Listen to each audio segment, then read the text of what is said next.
Hello, I'm Sam Ferrazano coming to you recorded from sunny West Georgetown, the vacation paradise of South Seattle. Here at Equinox Studio, where dreams are born from the miraculous minds of 130 artists and artisans, baptized in the fire of industry and polished to perfection in a community of geniuses. Everything from painting, photography, woodworking, metalworking, ceramics, glass, movies, music, 2 dance companies, 2 painting schools, and fire. If you can imagine it, it's being done here. I want to welcome you to our very virtual open house, which is very, very hot, which is made possible by the generous contributions of the crazy and mad zoom-in electronic skills of the Iron Monkeys and the terrifically technical triumvirate of EQTV. The truly triumphant Tabasco, the community kick in the pants K, and the wildly wacky and wondrous work. Thank you oh so much for all of the time and efforts and creativity you've invested in this evening's festivities. I also want to thank the incredible LX Bazaar, who has masterminded the most magnificently magical new Equinox Studios website, where you can go to find anything and everything Equinox. Search artists and mediums, people and places, events and extravaganzas. So, when you just can't get enough of Equinox, or you want to dig deeper, head on back to Equinox Studios and dive right in. Now, on to the fun for tonight. We are here to open our house and your minds and your hearts to the spring of wonder here at the Creative Industrial Complex. In 2006, a few scrappy young artists unloaded a truck full of tools, materials, and possibilities. We plunked down in each of our corners in the big blue building and set to work creating Equinox Studios. Now, 14 years wiser, older, and achier, and more creative, we as a community have grown to about 130 artists and artisans and have managed to build Equinox into almost 100,000 square feet of workspace in 4 different buildings on 5th Avenue and are starting to spread out into the rest of Georgetown. We have also managed to become the first and only that we know of 100% tenant owned and operated by 100% tenant owned and owned by 100% of the tenants complex of buildings in the world. That collective ownership and community spirit spawns all kinds of wondrous happenings, from inspiring each other every day in collaboration, cross-pollination, co-inspiration, and co-perspiration, to inspiring the public with things like monthly art walks and the neighborhood, and creating all manners of wild, wacky art-making experiences for kids of all ages at the Georgetown Carnival. And yes, to inspiring you at our very open house, usually on the coldest, most bitter, nasty night of the year, but so warm and bright with poetry and bonfires, iron pours, music, poetry, dance, fire painting, and of course, the mighty Schmackamer. So, grab your drink, make yourself at home, pretend you're freezing your ass off, imagine the smoke in your eyes, the crowds of people, the marching band, and the amazing art and music, dance and poetry, the street full of blue lights, the heat of the bonfire on your face, and the feeling of being part of something much bigger than yourself. Welcome to the Equinox Studios very virtual open house. We are so glad you're here. Enjoy the show. Hot metal! Hot metal! Woo!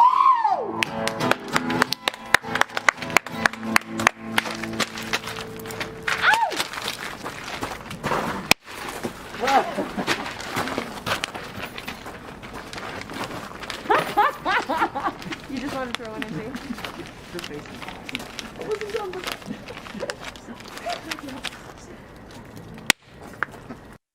Hey everybody, welcome back to Equinox Studios Art Walk. I'm here with Kay. Hi. We're gonna see some awesome art, talk to some cool people. It's the December Art Walk and there aren't very many people here, but we do have blue sparkly lights, so it feels like home. You did bring the sparkle. The least we could do. Absolutely. Who are we seeing first? All right, we are off to see Anna. Let's do it. Let's go.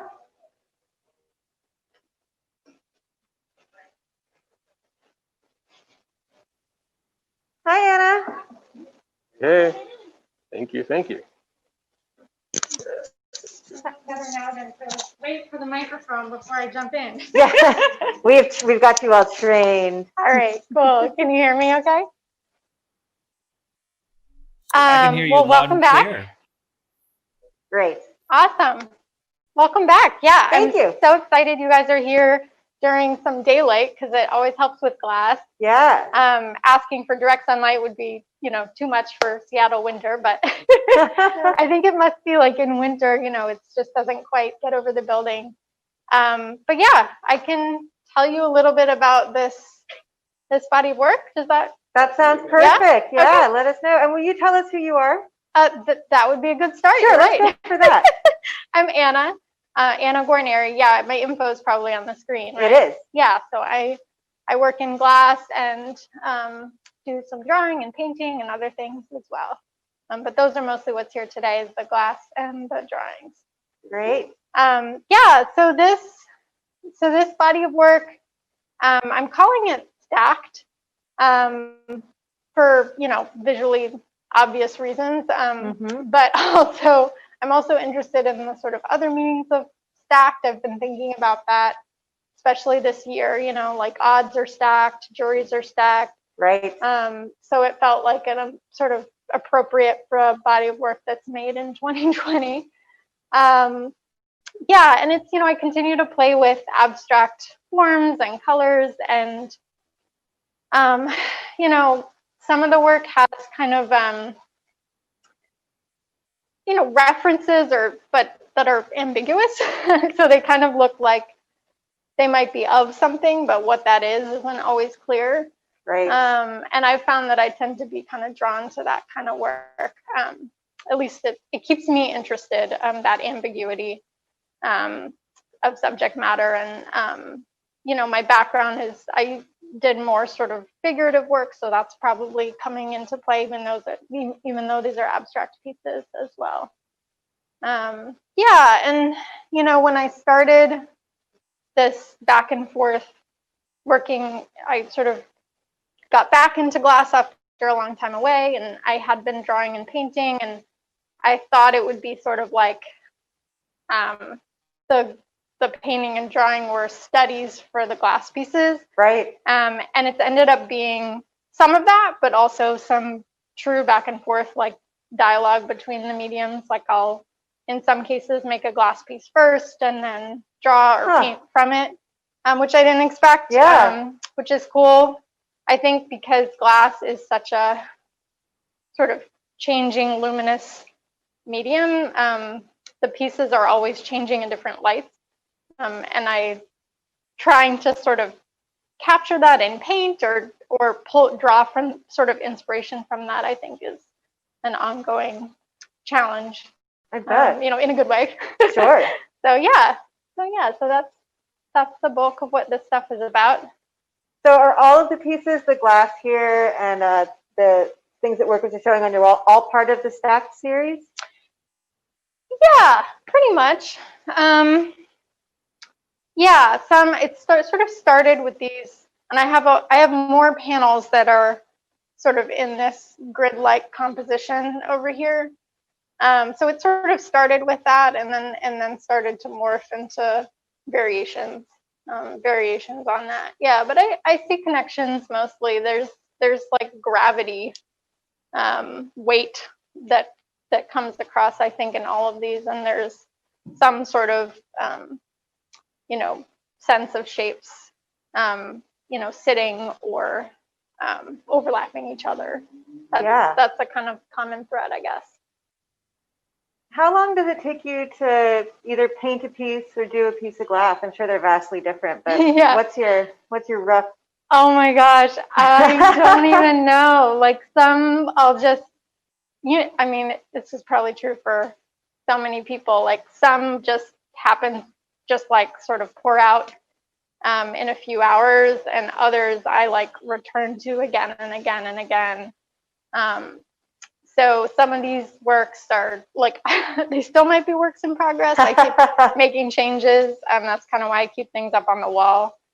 The glass has been more of a technical challenge, as I've really been interested in making work that's on stands. Right. So these, Oh yeah, that's these I'm casting concrete, which is, you know, has its technical aspects, I guess. I'm not consistent yet in doing that well, and experimenting with how to position the glass and also the proportions. I've considered different treatments that I'll keep experimenting with, like putting wax on the concrete or even painting it, maybe using encaustic, sort of pigmented wax to do that.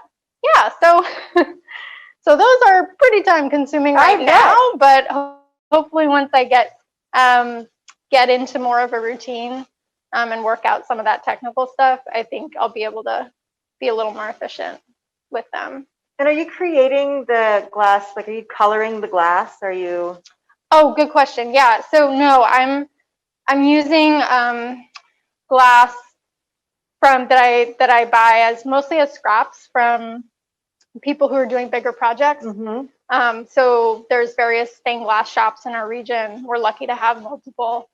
And the glass sources vary hugely. There's, you know, a bunch of different makers. Some local, like there's it's awesome here in Seattle. I think we have the last hand blown sheet glass company in the US is Fremont. So that's super cool. I'm lucky enough to find some of their scraps at you know, retail stores, that kind of thing. Right. And I've had a couple opportunities to buy like glass from estate sales. Oh wow. Glass is like stained glass, I guess, was really popular in the 70s, and a lot of the makers have gone out of business. So there's a lot of I'm sort of geeking out on a lot of vintage glass recently. So there's certain pieces where I'm like, oh, but that has that piece that I'll never get again because it was discontinued or it's from the 70s or whatever. Right. So that makes each of these pieces pretty special because a lot of the glass is either not currently manufactured or because it's scrap glass, I've tried to source some and I can't find what it is again. So yeah, so each piece is unique, very unique. The colors are beautiful. Thank you. Really vibrant. I'm not a brown girl. Brown's not my thing, but let's swoop my camera over here. I love the color compositions of this piece. It's so autumnal and I just like that word. Thank you. But I'm really, bravo, you made me like brown. Oh, well thanks. I'm so glad. It's another fun, challenging thing about working with scrap glasses. You know, like recently there was a really big project that someone did with all these neutrals and browns. And so I had all these small pieces and I was like, this is so not my palette. But it's nice to be sort of forced once in a while to make use of colors that you maybe wouldn't gravitate towards normally, right? Right. I don't think I'm a brown person. but it's, you know, it's cool to have that as a challenge and try to make work that's still visually interesting. Whew, someone's at the front door. Yeah, here we're going to trade you places here so you can grab these guys again too. So is your work for sale? Or if people are looking for purchases or in any way want to throw you money for something? yeah. I mean, you know, money's great. So the standing pieces, I've had luck recently selling them to shipping them. So that's an option, which is, you know, a challenge for the bigger pieces to ship the panels. Sure.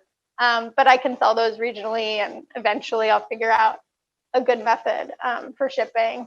But these small guys I've been sending to folks, and they're for sale.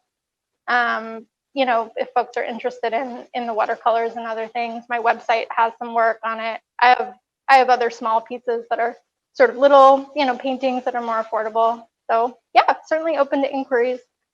I don't tend to make like sun catchers, like, sort of hanging pieces, but you can see there's just a few Couple of them, couple yeah. here that are sort of more affordable options if you're looking for, gifts for the holidays, that kind of thing. Right. Yeah. That's fantastic. I'm so excited to see all this up, and I'm so happy we got here in the day and in the sunlight. It really Yeah. does make a difference. Yeah. Well, See the thank you. colors. Thanks for making time for it. Ah, Yeah, I'll hope to put more work up in the hallway. Right now, there's just a set of small paintings that you all have probably seen before, but those are a pretty specific reference. They're like an aerial view self-portrait, sort of looking down at your own body, and that's referencing. So there are these Paleolithic Venus figurines. Forgive me, this is like really obscure, but I promise I'm going somewhere. I'm sure you've seen them before. They're kind of like just distorted images, almost faceless, of these that were made, so long ago. And there's a theory that they're actually self-portraits, like women carving their own bodies. And I was sort of blown away by that idea. right. So that series is kind of based on, inspired by that. And you'll see they're kind of fun and celebratory, and even have elements of seeming devotional. And I would love to translate them into stained glass. So that's like a dream project.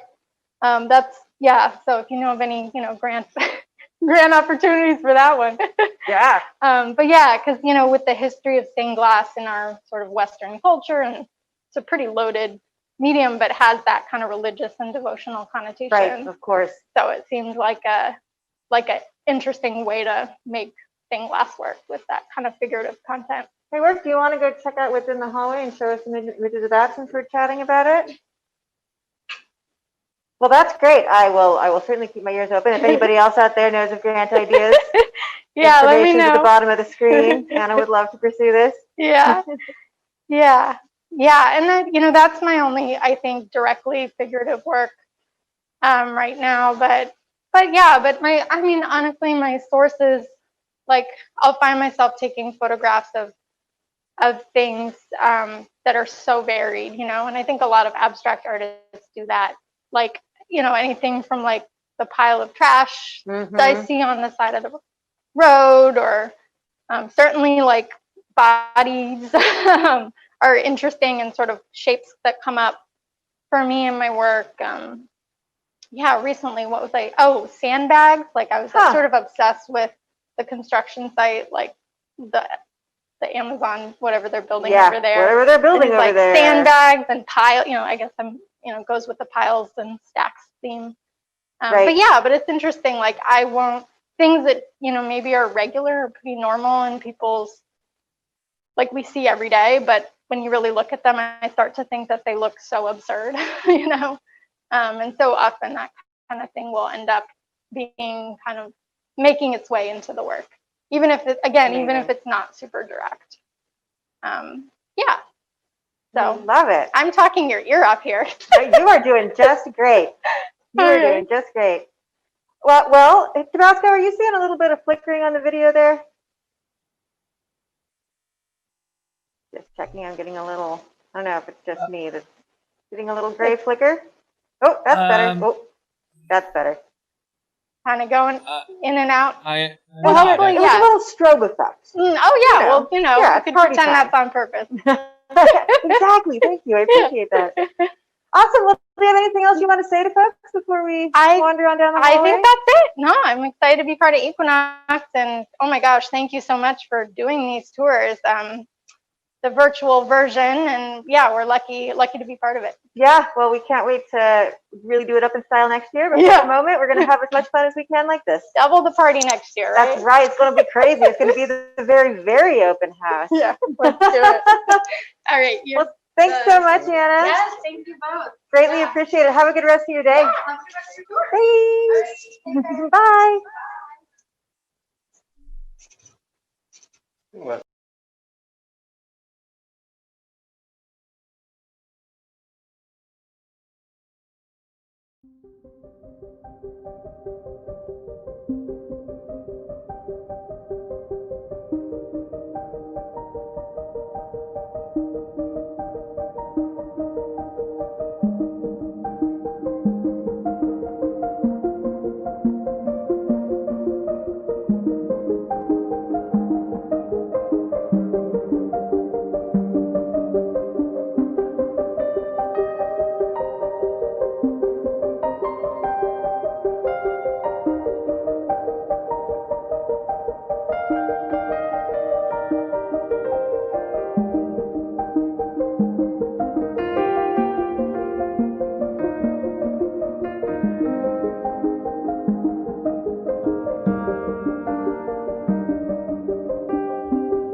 name is Joyce McAndrews, multimedia artist and street photographer in Studio 127 in the factory at Equinox in Georgetown. After documenting the rise of the Rainier Square Tower in 2019, I started my new project, Twilight, hitting the Seattle streets to capture our city's bustling neighborhoods as construction continues, photographing the swirl of activity both on and off the street at dusk, revealing the construction reflected on the windows of the restaurants and art galleries. Twilight came to a screeching halt in March when Seattle's quarantine began. My first gallery appointment during COVID was to see Lakshmi Mirhead's show, There Is Always a Before, at J. Reinhardt Gallery in Pioneer Square. I missed seeing Lakshmi in the hall at the factory at Equinox when she was taking classes at Gage. When it was safe for restaurants to reopen, my first visit was to Cafe Press. My next-door neighbor, James O'Hearn, is the chef there. I dined with his partner, Diana, and my friend, Robin Freeman. We ordered the infamous chicken liver terrine with the dried cherry compote, along with the duck confit with French green lentils and black currants. As soon as Governor Inslee's mandate is lifted, I plan to dine at Terra Plata. Here's a shot taken last year when Tamara Murphy's place was packed. I long for those days when I can feast with friends. In the meantime, help support local restaurants by ordering takeout, and during the holidays, join in Feed a Family through the Food is Love project with Terra Plata and send a meal to a family in need. I'm returning to the galleries and restaurants I photographed in 2019 to shoot the boarded facades where once we gathered. I look forward to the new year ahead and a time when we can commingle again. Happy holidays.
All right, we are headed upstairs to talk with John Smithers because there is always more art upstairs. And some great art on the stairs.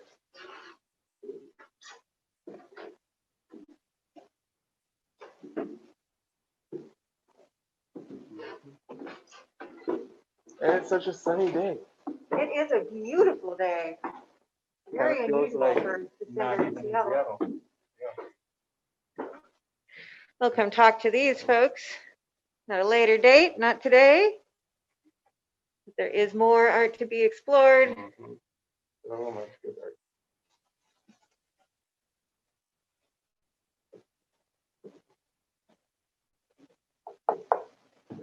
Hello. Hey, John. Thank you. Welcome. Hi, John. You're at on the old mic here. Yeah. All right. Welcome to 202 in the factory.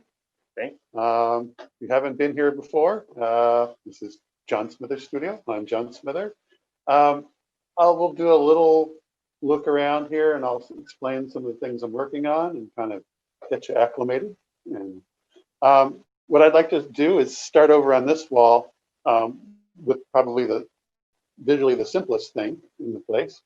So this is a new woodcut I printed out recently. So up here is would have been the first sort of kind of test I did with pencil on the block just to see what it was going to look like. And then I printed a first one here, and this is how it kind of came out. And the wood has a flaw in it right there. It's a big sort of open knot, which I designed around, but then I said, nah, I don't quite like how it works. And it's a little too busy going on in here. So by the time you get down to this one, this is the final one. And this is much more cleared out. We sort of worked around that flaw and fixed a few other things in the bird and stuff. So anyway, so this should be dry in about a day it's pretty much dry now actually. So I'll be starting to ship those out, and if people are interested, you can buy these online at my website, of course. I am interested. I will buy one online. Right on. Very nice. Yeah, so this is another proof print of that one. But, Nice. yeah. Well, those are signed. These will all be signed too, but they're just still being dried. So this is the process of making this is carving or Yeah, something and then a print. right. So you take a piece of wood. It's kind of the oldest form of printing there is. It's really simple. So this is a piece of cherry actually. And you just kind of carve it out. It's really simple. It's like making potato chips when you're a kid. Totally. So a little more intense. So, and the blocks last. You know, you can- so it's hard to tell, but there's, some printmakers get really enamored with their blocks and they just kind of frame the block. They're kind of cool. But, Mhm. they're really cool the first time you carve them before you ink them up and then wipe the ink and clean off the plate. And they're like this really interesting thing. But anyway, that's how it works. Yeah, and I don't use a press because I don't have one and I don't have room for one. So I just put the paper down and I just hand burnish it with a wooden spoon or some other tool. Nice. Pretty basic stuff here, but this printmaking was sort of my first love, and so it carries over into pretty much everything else I do. If we move over here to this painting, which is just kind of getting started, so it has some of the underpainting and a little bit of other stuff. It's going to look very different by the time it's done. But what you will see in this, aside from that sort of feel of motion and vibrancy, is you'll also see I use a lot of stencils. And you can see there this sort of green tape on here, for example.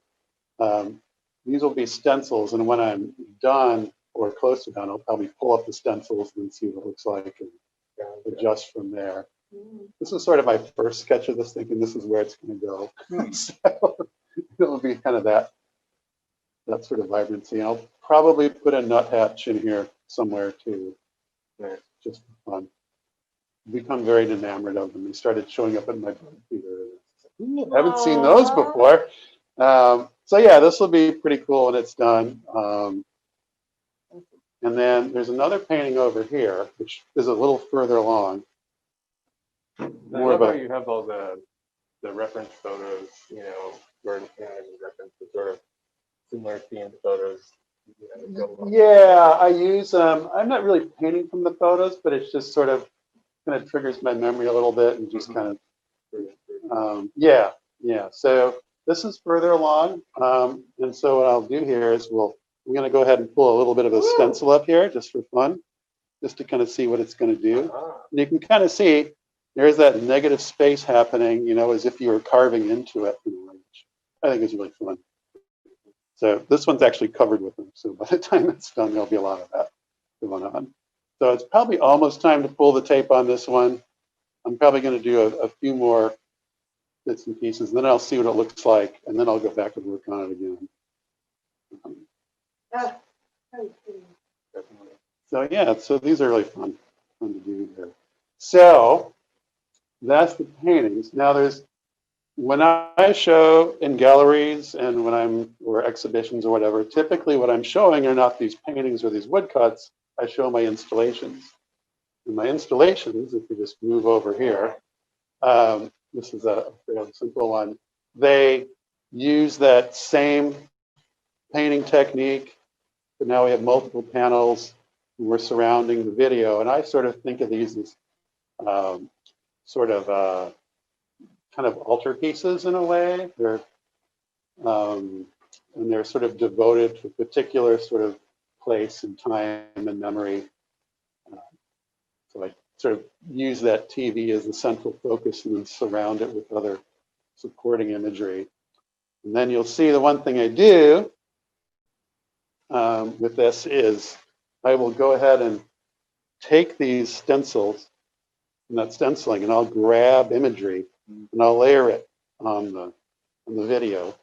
It comes in different combinations. It sort of creates as if you're carving into the TV as well, doing that same kind of carving, that same thing. So that's this one. So this one's actually in Seward Park. If you've been through there, you might have seen that before. Certainly a favorite place to go run to. And there's typically audio with these as well. We'll demonstrate that in a little bit. But let's go over to this one. This is another. This is sort of near the Mount Si area, kind of back in there in North Bend. This one has a vertical feel. It's doing the same thing. It's got the stenciling going on. It's got all sorts of kind of green, summery things happening in there. I love how much of a presence these take on the wall. Yeah, they're really fun. You have to convince sometimes when curators select them for shows, you have to warn them. You have to give these a lot of space. Totally. You can't cram another painting next to them. Totally.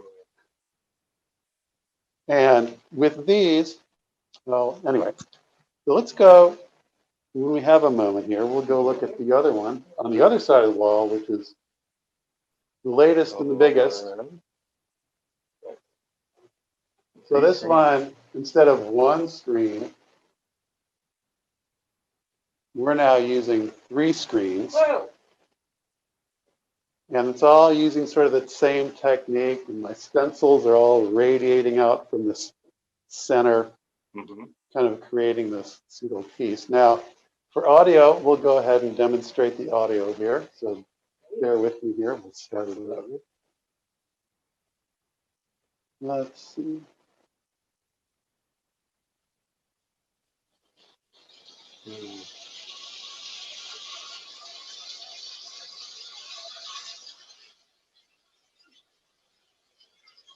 Hope you can sort of hear the water. Yep. The trickling stream going through the whole place. So typically, you have the headphones on and you could just zone out for a while with whatever the ambient noise is.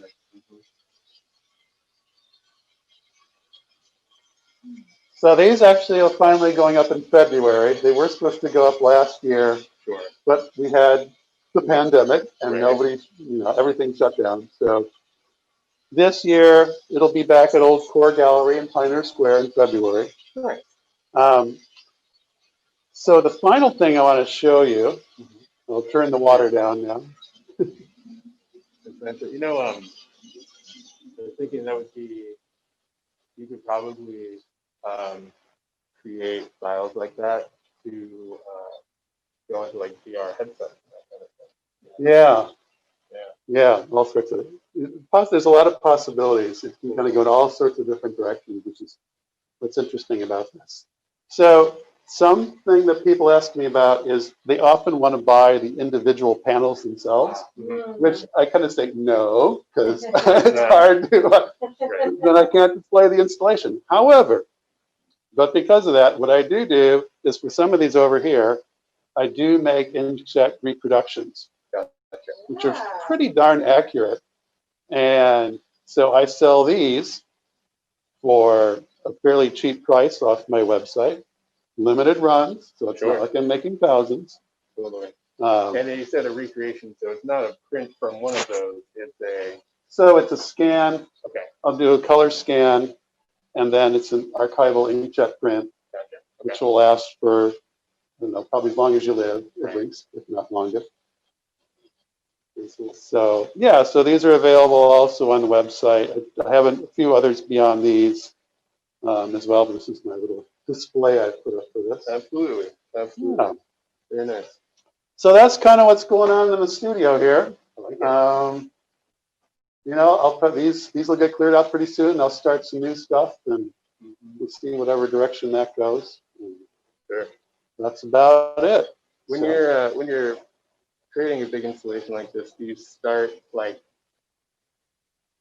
do you make each of these panels knowing that this one's going to be the bottom left corner or whatever, or is that kind of just? So, yeah, what I kind of do is when I go to a place, I'll shoot the video first, and I may shoot. It depends on how I'm thinking about the space. Sure. Do I shoot multiple videos, a single video, whatever? And I'll gather that. And then I'll bring that back into the studio and start to look at it and then say, okay, where do we go from here? Sure. And start to sketch and start to plan. I have actually a whole bunch of little cutout shapes so I can do a little modeling of how I feel like these shapes are going to work with what I'm providing and what the video is doing. You know, for something like this, it's fairly simple. You know, I have a negative, there's kind of this light negative area going here, and I just wanted to kind of push it up into this gap as well. And I just kind of wanted to get this to sort of feel like it was warm and warmly embracing the area around it. Sure. Right, so I'll kind of plot that out, and then these are, you know, off-the-shelf panels, so I kind of work with that size. I don't make these myself, I just buy them. And then hang up the panels, and then get to it, and just start going for it, and see what happens. Sometimes there'll be a loose sketch of maybe where it's going to go, but inevitably that's going to change as the thing progresses. And the last thing I would do is then put in the stenciling once all the painting's done. So, okay, you know, that's how that works. But very cool. Yeah, the idea is you sort of create an experience that you can kind of walk into, get absorbed into, get lost into. So I think that the video is really useful for that because we're so tuned to having video kind of take over our attention. Right. You know, we're all trained that way, I guess. That's unless we've untrained ourselves. So this tries to balance that and kind of say, yes, the video is part of the installation, but it's part of a larger thing.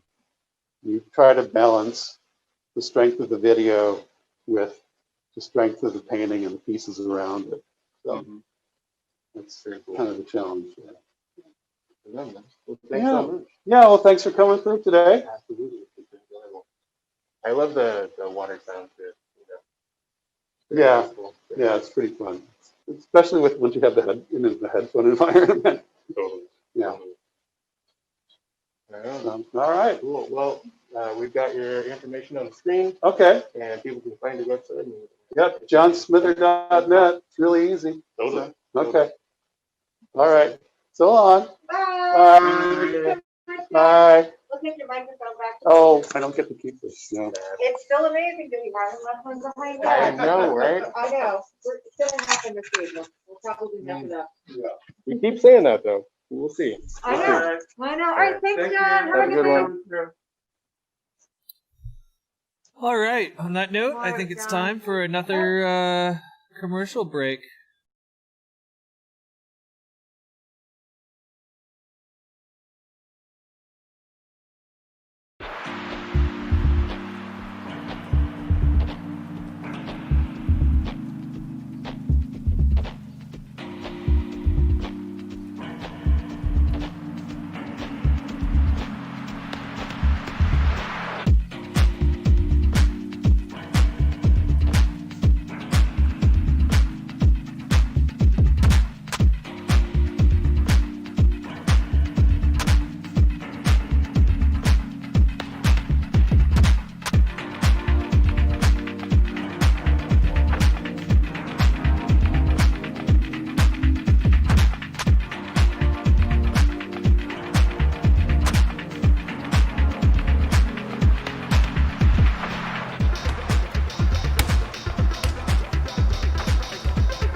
All right. All right. We are back. We are wandering the halls of the factory at Equinox Studios.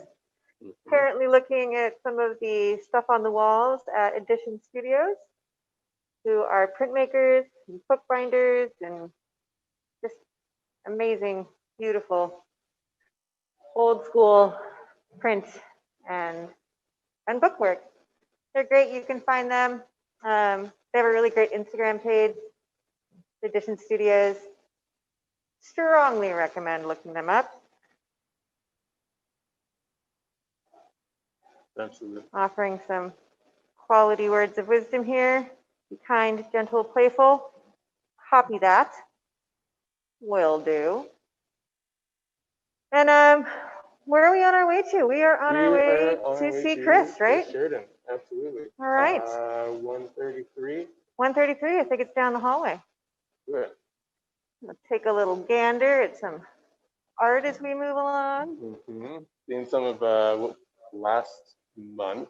Right, with Willem. Some of these. Ooh, your hat looks really good in this hallway. Oh, I bet it does. Yeah, that looks great. Look at that. There's the spirit of Equinox right there. Right? And reflecting off of these like collage pieces as well. And that.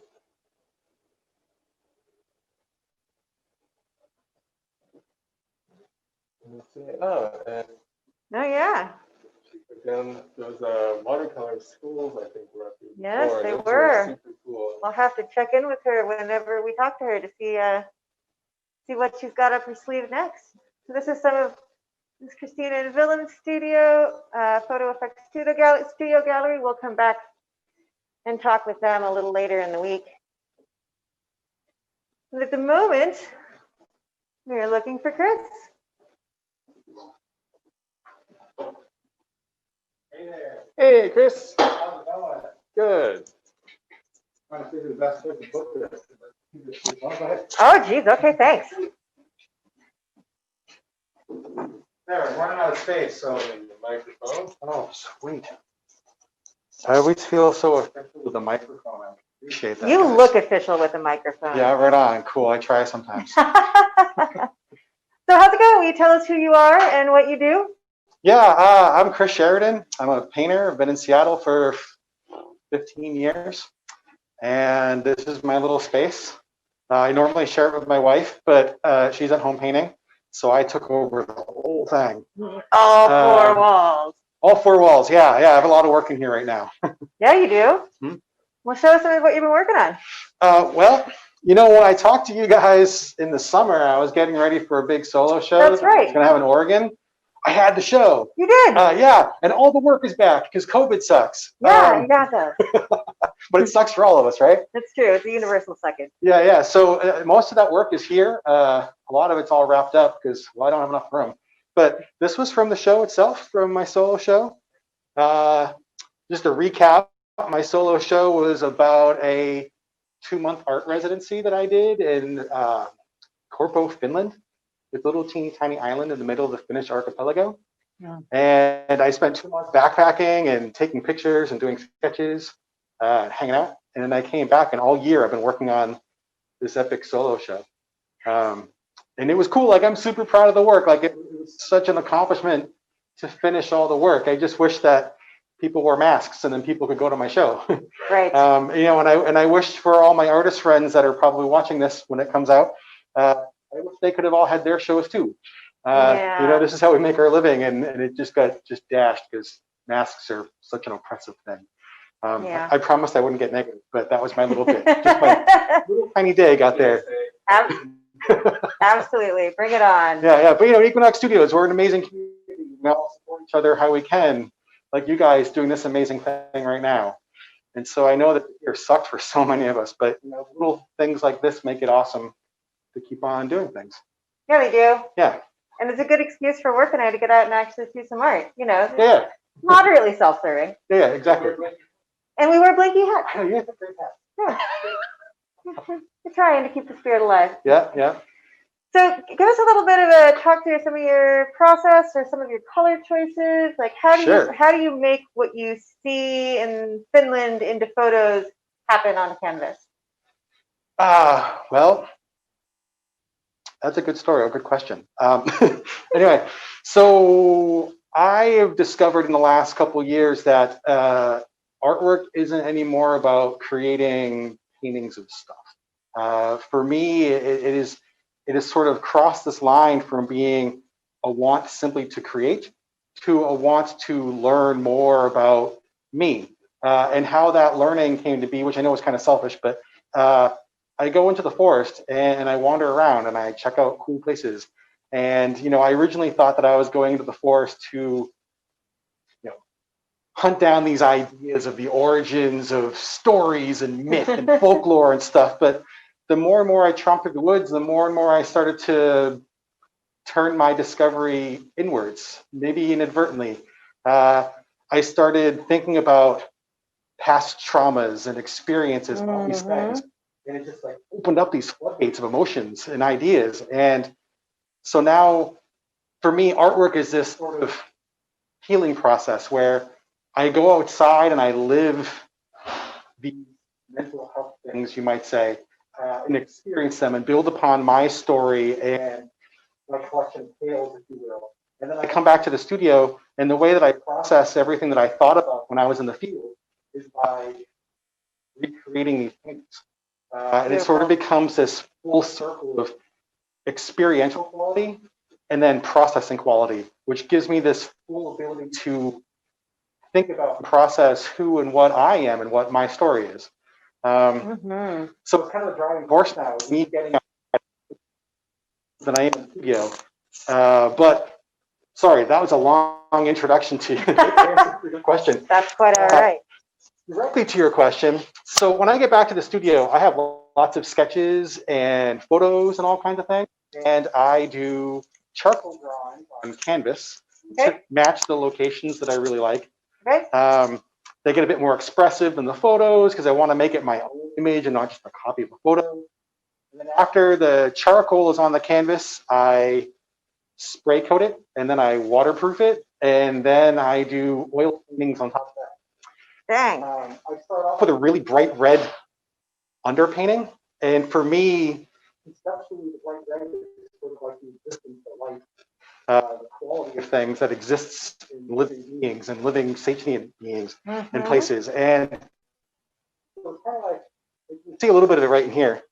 For me, the red underneath is sort of like the blood of this place, of this existence. And then I paint on top of that, and some of the red shows up, some of the red disappears, but if you look closely in everything in here, there's a little bit of that red all over the place. And it's sort of what ties together my work stylistically and aesthetically.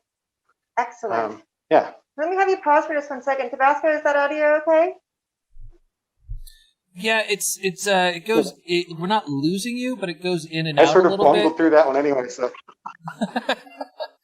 So it has been going in out just a touch, but it suddenly sounds like it's doing okay. What if would you swap mics with him? I'm wondering if if one mic is not as good as the other, and since Chris is doing most of the talking, it might be better. Sure. Oh, I have a little hand one, but that's better. It's right. Yes, we've been trying to we've been trying to figure out the best way to do this over the course of 7 months. Yeah.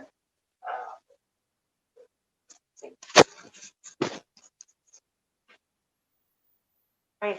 Nice teamwork, everybody. That's Right. a little. All right, let's do this audio test. Hey there. How does that sound, Tabasco? So far, it sounds much better. Just time for commercial break. After these messages. We'll be right back. Oh no, we're still here. We haven't gone anywhere. Okay, good.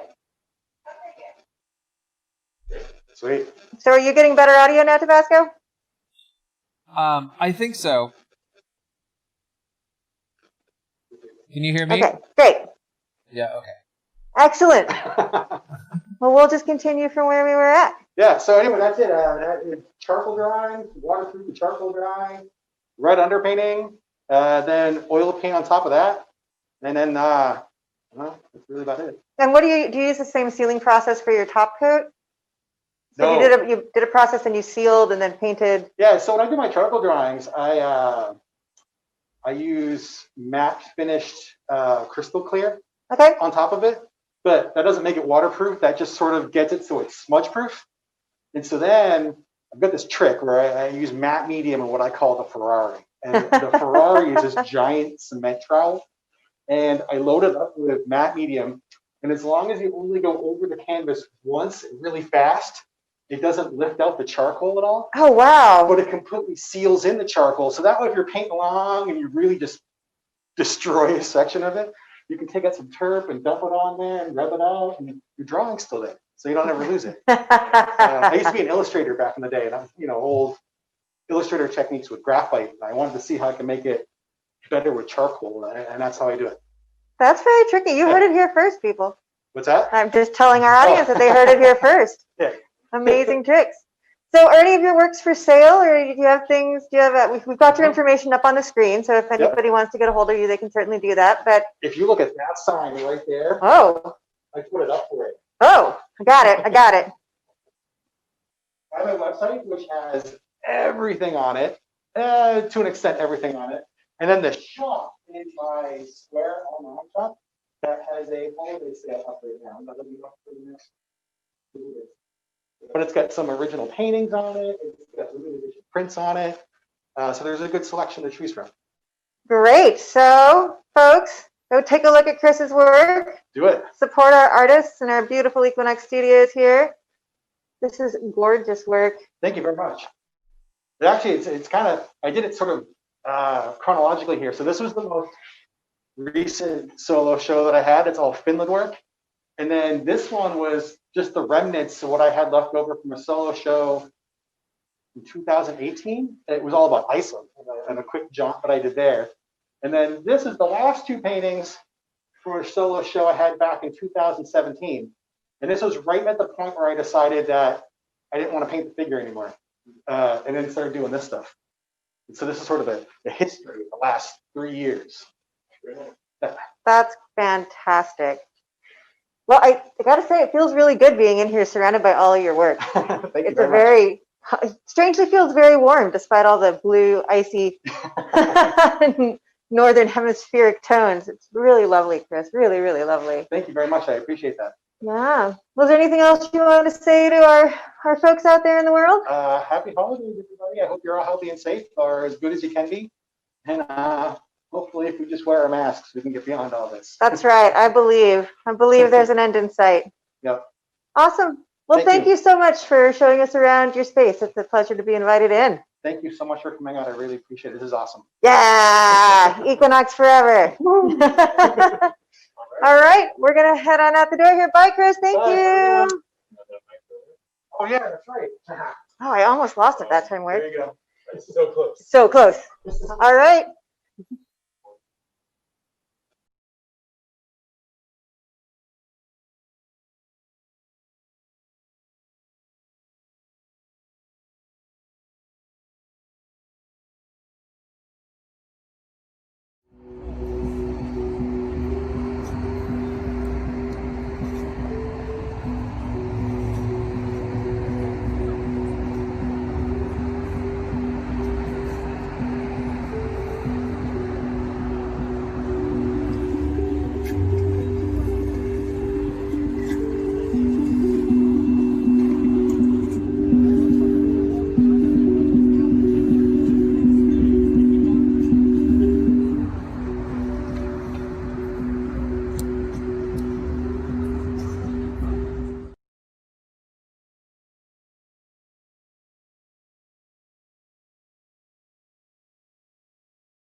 Hello, I'm multimedia artist Joyce McAndrews in Equinox Studio 127 in the factory. Project Commingle is all about art building community, merging various sectors in our community, not just like-minded, but those with opposing views. This project began in 2015 when I came across a hand-painted sign on the corner of a job site that read Commingle. I thought it was the construction team encouraging the community to all get along during construction of yet another city block. To my surprise, I gained unprecedented access to the site. After several visits shooting, I found the true meaning of the Commingle sign. It was not a community outreach. Instead, it was the area on the site that was more or less the dumpster. I followed the crew for 5 years at a time when our city was divided in regards to Amazon's growth. I documented the rise of the Troy Block and the Rainier Square Tower. I wanted to test my vision of the 3D panel concept. So I turned to the late, great Melinda Hannigan, known as the Rust Queen. Melinda had a studio in Big Blue. She created these large-scale, magnificent oil paintings of colors, textures, and markings on the working ships in the port of Seattle. Melinda granted me creative liberty to incorporate sections of her painting, which were photographed by Michelle Smith-Lewis, another photographer here. The panels were designed and built in John Kirschenbaum's woodwork studio in Big Blue as well. John brought my vision scribbled on a napkin to fruition. Hannigan's fleet surfaced, becoming the prototype for future panels, including the Troy Block and the Women's Marches in Washington, D.C. Future panels will include the Women's March in LA and Seattle, the March for Our Lives, Black Lives Matter March from 2018. Please visit my website. All panels and photographs exhibited on my site are available for sale.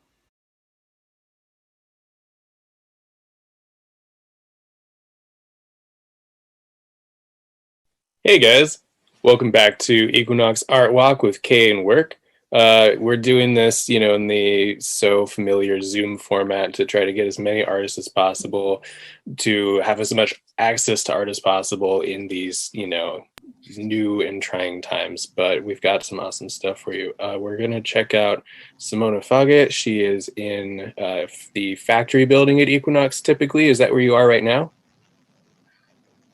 Yes, that's right. In Studio 119 in the factory building. Awesome. Why don't you just give yourself a little introduction, what type of things you work on, what you're into, and we'll go from there. Right. Well, thank you for having me. My name is Simona Foggit. Like Work said, I'm in the factory building at the beautiful Equinox Studios in Studio 119. This is my beautiful, beautiful show space that Sam created.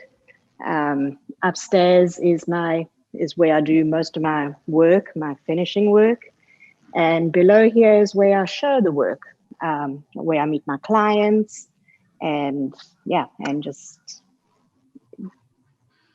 I mainly do 3-dimensional architectural pieces using combinations of steel, aluminum, and wood. They are, like, as you can see, they're kind of 3-dimensional. Most of them hang on the wall, but I also do freestanding sculptures.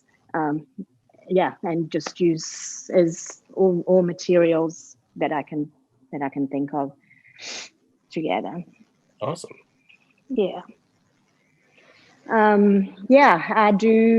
I specialize in commission work, where I meet the clients and discuss what space they have, what materials they want, and from there I actually I come up with a concept or a design of the metal pieces. I'm going to show you how I actually put one together. From there, I do all the design work and all the measuring. I then send that off to my fabricator, who does the fabrication of the metal pieces. From then, I customize all the canvases that go along with it. I bring it back to the studio. They come in pieces. I then do all the finishing, and from there, I do, the finishing of the metals. I put them all together, and then I start the painting process, which is, I cannot actually paint without having all the pieces together. Oh, wow. Yeah, so that's a whole process, and of course that's causes all sorts of challenges in itself because paints, tend to get everywhere. So, but yeah, what else? What else do you want to? Should I show you some of the pieces?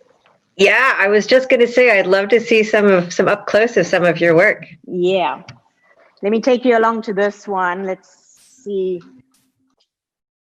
Should we go to this one? This one here is, as you can see, it's like one of my deeper pieces. It's like 4 inches wide. This is hot rolled steel. Everything that you see painted is the canvas part of it. And obviously everything else is the metal. These are hand forged, what do you call them? Bolts. Again, that's all customizable. The clients tell me pretty much what they have in mind, and from there we either forge the metal or design it. We do all sorts of different finishes, like I've mentioned. This particular one was for a client that wanted chrome, so we did a combination of chrome and brushed aluminum. Ooh! So it's very pretty. It becomes, it's wow, like a little mirror. Very nice. Oh, wow, with some brush steel down at the bottom too. Yeah, so this is all, brushed steel. It comes in, I do like layers. This particular one has got 1, 2, 3, 4 layers in it. Oh, I'm going to show you. Chrome in the back, it looks like. In the back, that's right.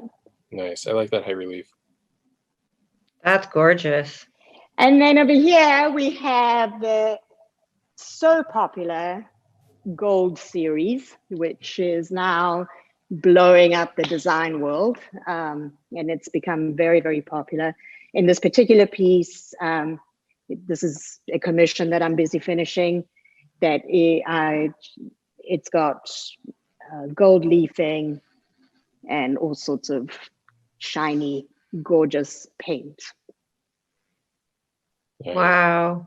This one's 1, 2, also 4 layers.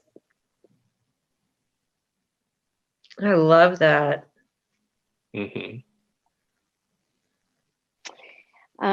do this. This is bronze. This is a bronze piece, a combination of bronze and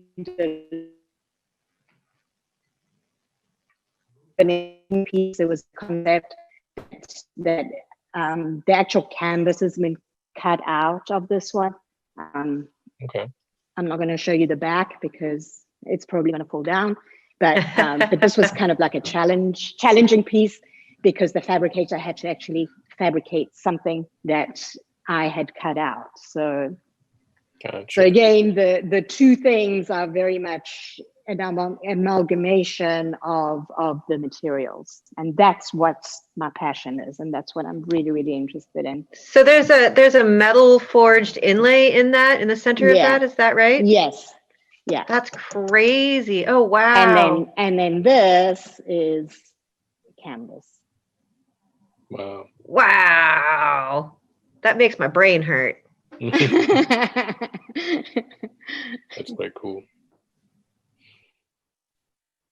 Man, yeah, I love it. What kind of like how much do these weigh? Do you know? Are we talking like a 20 pound, 50 pound? No, far less than that. They're probably like this one. I'm gonna have Dean zoom out because I'm only 5 foot, and look here, this is probably 15 pounds. Okay, nice. Oh wow, So I would not have expected that. Yeah, obviously the steel ones are, a little bit more. They're heavier, and that's why I tend to. The 3-dimensional ones I tend to use aluminum with, as opposed to the steel, which is I tend to do more kind of contour work with the steel because of the weight. Sure. But that's still totally reasonable to hang on the wall. Completely. Yeah, completely. I usually, if I'm the one that's installing it, it's like a little anchor and it's in the wall. Nice. Yeah. If you want to see, this particular piece over here, this is a work in progress. This is a commission that I'm working on, Oh, neat. which I thought was kind of cool for you to actually see how it actually comes about. Like I said, after the design work is done, I send it off to the fabricator, who's got the most incredible laser cutter machine, state of the art. This particular one, this client wanted movement in the boxes, what I call them. So it was very, very intricate for them to actually program the laser cutter to do the waves. Mm-hmm. So I get them back in pieces like this. This particular one is going to have 5 layers. So each piece kind of fits inside or over the other one. They're like tissue boxes. Gotcha. Right? That's awesome. Again, from there, I can determine which depth I want each layer to create, like more depth. But for this purpose, I'm not going to do that because it's going to be a little difficult to do that. So this is kind of like, oh wow, okay, the finished kind of like tissue box, as it were. Sure. Wow. This part here is the canvas. I'm going to stand it up. Beautiful. Mm-hmm. And it's got that metalwork on the top already. Yeah. So this. Oh, okay. Right over canvas like so. And then I'm going to lay it back down because it's not together. And it gets bolted from the back. Wow. Into one piece. As you can see over here, like that. I love that one. That's so cool. So do you come up with the like abstract metal cut designs as well? Yeah. Yes, I do. I then take my very fancy. Yep. Everyone loves an angle grinder. Everybody does. And I will finish off.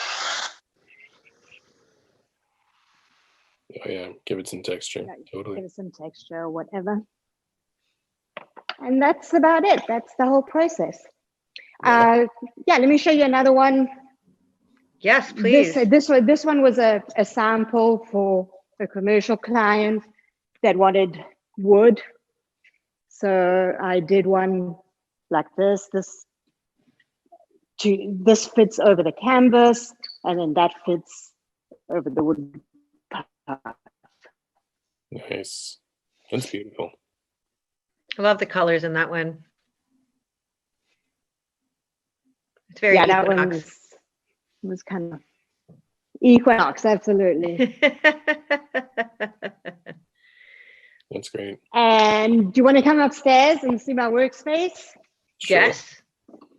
Let me show you upstairs. I've got one pretty cool piece up here that I want to show you.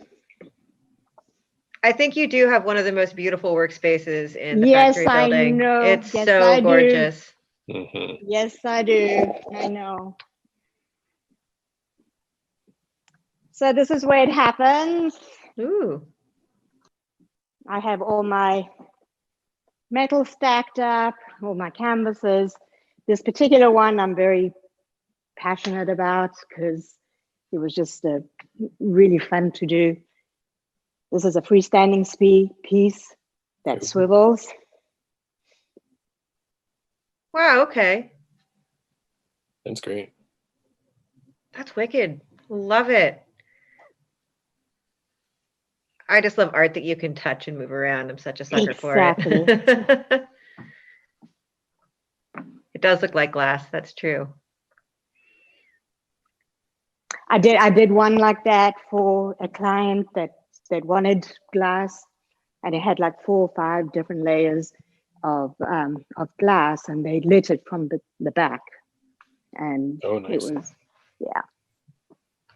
Wow. And that's about it.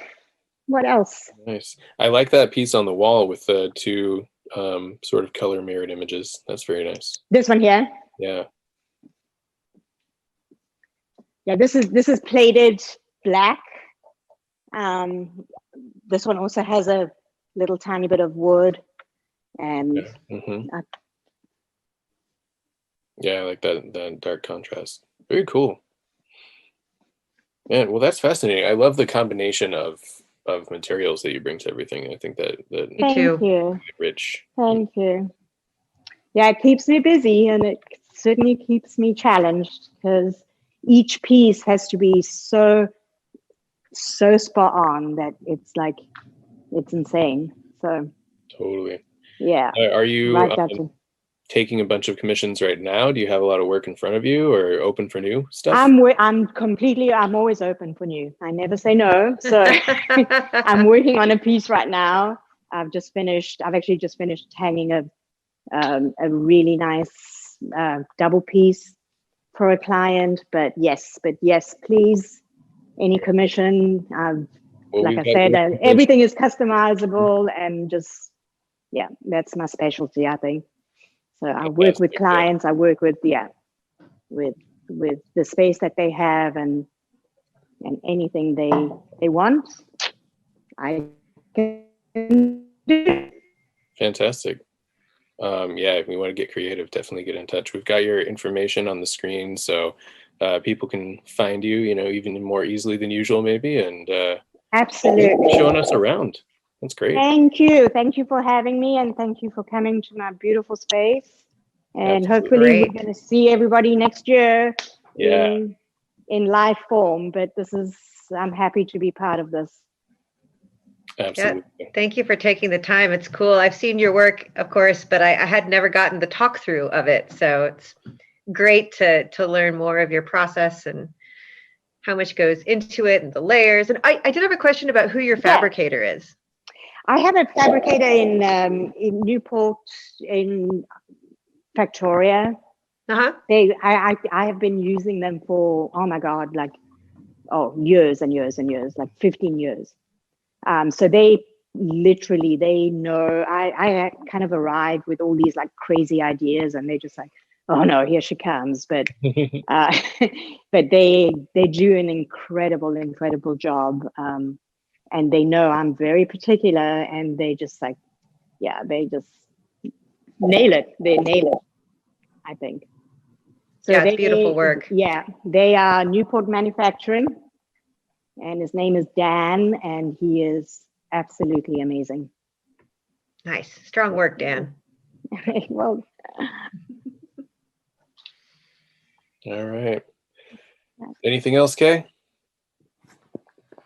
No, I don't think so, unless there's anything else Simona wants to say as a closing statement here for the holidays and the weird ass times that we're in. Yeah, like I said, I wish we were here in person to just talk and just see work and everybody's work, but I'm very happy and very grateful that I'm part of this virtually. And like I said, next year, let's do a big Equinox. Woo-woo! December 21. Yeah, let's do it. I'm ready. Okay, sounds good. Thank you, Simona. That was really wonderful. Thanks for taking the time. Thank you for having me. Bye. Bye. And now let's go to some commercial messages. Commercial break.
All right, we are back in the hallway of the factory building, walking past the two dance theaters that are here, Yaw Studios Mm-hmm. and Bass, and some heavy Love that machinery. job, of course, because these is both beautiful and frightening, as most things are.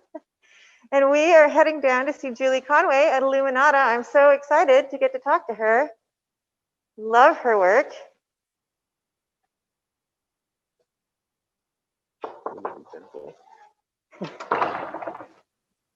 Hello.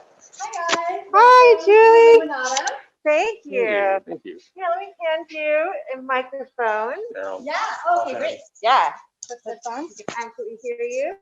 Perfect. Thank you so much for letting us come in. I'm happy to have you guys. I'm actually going to kill my heater right now because it might kick on and be too loud. Sure. And I should have thought that, but I saw you walk in, and now I'm going to do that. Also, you have chosen the perfect time as we had our sunny day here in Seattle. So if I may step behind you, I can turn off our fluorescent lights and give a little ambiance. Very nice. The things light up a lot nicer. For sure. Yeah, I love the guys' hat combos, I must you. say. It's a game. Mm-hmm. Oh yeah, perfect, the blue lights, absolutely. So yeah, the lights completely change and the patterns on the wall completely change when we are, as the daylight starts transforming into night. And that's kind of my business, is bringing the light, right? So I'm always into making patterns and making connections with light. I'll plug in my lamp here. This is my new product, Oh yeah. brand new product for showrooms and design spaces, is my new Nice. table lamp. Yeah. Mm-hmm. It has a brushed metal interior that reflects in the glass. Nice. Yeah, Okay. really next level on that. I'm pretty excited about all of these. Yeah, so as you can tell, I love my 19.5-foot ceilings here at Equinox Yeah. that allow me to show my glassware and my installation so well, and my addiction to perforated steel. As you know, I'm a fan. Absolutely. Yeah. Very cool. So what you said the lamps did a new thing going on. Yeah, my table lamps, my shade is a little off, but my table lamps and then these colored pendants across the wall, they're part of my new ready-made line called the Lumi collection. Okay. And they're standardized and they're ready to be ordered online, and you can customize them by color of cord and metal finish, but they're all of those colors are in stock and ready to go. Oh, sick. As Okay. opposed to, like, generally I do my custom work. Right. So yeah, everything else is ordered via custom, and then we have to go blow the glass and make it your spec and da-da-da. So Totally, which is amazing if you have something you want. exactly. But if, I just need a lamp, I can come get a lamp. Right, you can come get a couple different things right away. And we also have a couple sconces and another pendant, and also our glassware, Okay. which is on special right now. I should pull this out. Hey, how are your guys' levels? Do you want me to turn back on the daylight lights to film? I'm happy for now. Okay. I think you're Okay. getting good. So the Lumi collection has these new wine glasses that are made with Japanese silver leaf embedded in the glass. And this is made from actual recycled bottles. Okay, cool. Beer, wine, and tequila bottles, or whatever, anything with Coca-Cola bottles, all melted back down in the furnace. Okay. So it's 100% recycled glass made with upscale silver, and they're also dishwasher safe, Oh, yeah. which is awesome. And I'm running a special through December through the Lumi collection, and here's your little logo to look that up. Or you can contact me here at Illuminata, and we know how to get a hold of the Lumi collection because we started it as my sideline. Those are amazing. Thank you. I love those. And they're, of course, stored in my favorite suitcase collection, as I always love to store and operate out of the perfect Samsonite or whatever it might be, American Tourister. I will just pop on the light so we could see a few things over here. I'm going back to fluorescent. Devin is my assistant here, and he is helping wire and assemble. Go ahead and show him what you're working on here. Lift up the glass so they can see. These are fish in a school that is for the Sound Credit Union, and their logo is a swimming school of fish. So this is a chandelier of glass fish that we're wiring up and getting ready for install. We just installed at Redmond, and that's going open on Monday the 7th, and then this will be opening on January 6th down in Graham. Yeah, so that will be really fun. That's awesome. So we have both for everything from custom, like hospitality, hotel, restaurant, or corporate locations, Sure. to glassware, to gift, jewelry, all kinds of stuff. I just had today, this happened to in the video, because I had a client, a custom client come here today. And so what I will do often when a custom client comes is like basically pull a pallet, right? You know, it's sort of like pulling fabric swatches, but blown glass.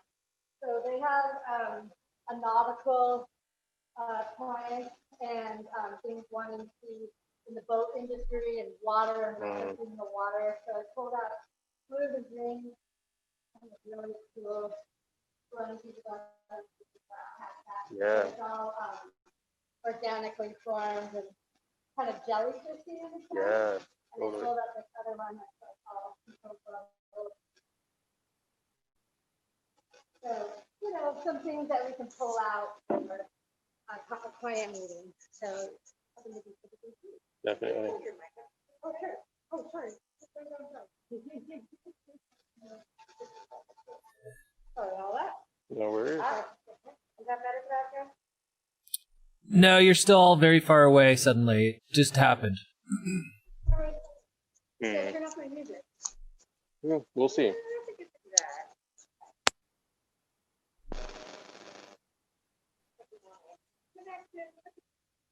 Ah, no!